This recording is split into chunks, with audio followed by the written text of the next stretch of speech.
going on, guys? Back again, part 2.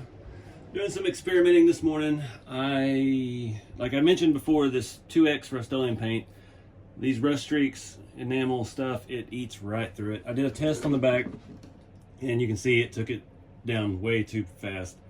As big as this body is, I need a little bit of time to work this stuff around and wipe it before it starts getting gooey and eating into the paint. So I did another little test. I sprayed the back here with this satin clear. This is some VHT flame-proof engine paint. I can't find anything on here where it says what the heck this is, if it's enamel, if it's whatever else. So I just sprayed the back of the cab and I hit some rust streaks over here, and we're looking a lot better. So I think I'm going to have to hit both body parts with this light coat. You can't really see, you can kind of see it adds a little bit of depth actually, so it may work out well as an add-on for this, but yeah, it's the price to pay for fun colors. So I'm going to go spray this. It's a little bit windy today, it's kind of a pain, but yeah, at least I've got it nice and warm in the shop. It's kind of cool here, so it's the opposite problem I've had a lot of lately with painting. I actually have the heater on. So anyway, I've got some rust streaks filling up over here, emptying out a little bit of a bottle, and I got a new brush, so ready to go. All right, update. This is drying very quick, this matte clear. Almost ready to put the streaks on it. Primered the grill in the upper piece and hit them with an off-white, same 2X paint. So once we sand that down, we're going to do the patina with bring the red through on the grill, and yeah, then we'll hit that with the matte clear, and then we'll hit it with the rust streaks, just like everything. The hood hinges, I did the bottom color, so it'll match the visor that we did. So it'll have a couple little accents of the darker color. So I'll let this stuff set up just a little bit longer, and then we'll get to rusting. Fingers crossed.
All right, guys, that worked. Luckily, that clear kept it from stripping the paint right off of this thing. I'm not sure how I feel about that bottom color. I guess it's hard to tell right now because we've got this masking tape still exposed. It's not weathered. It's really way too bright.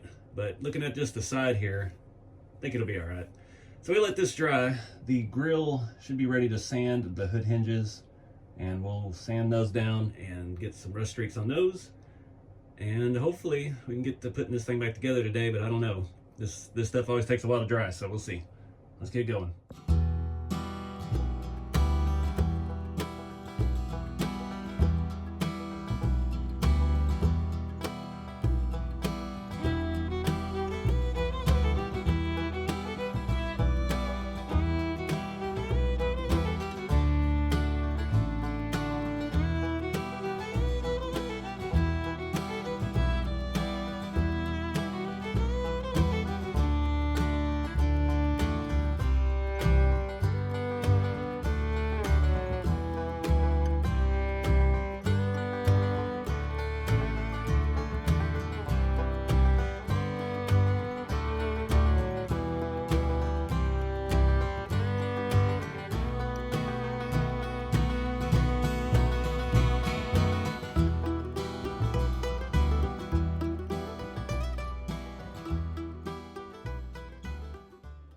All right, guys, I messed up.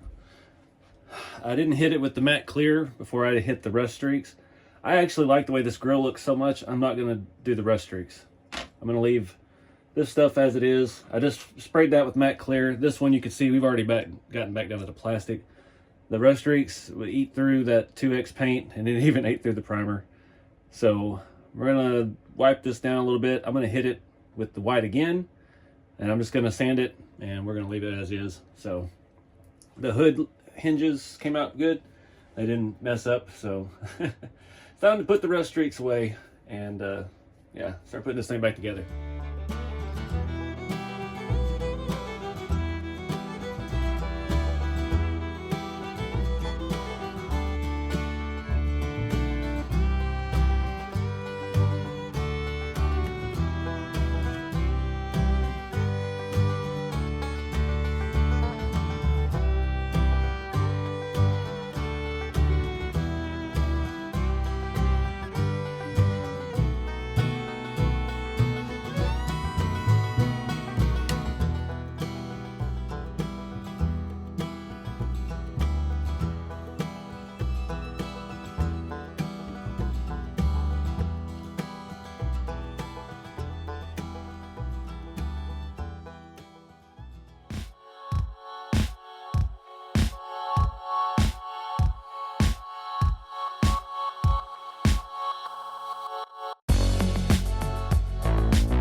Whew.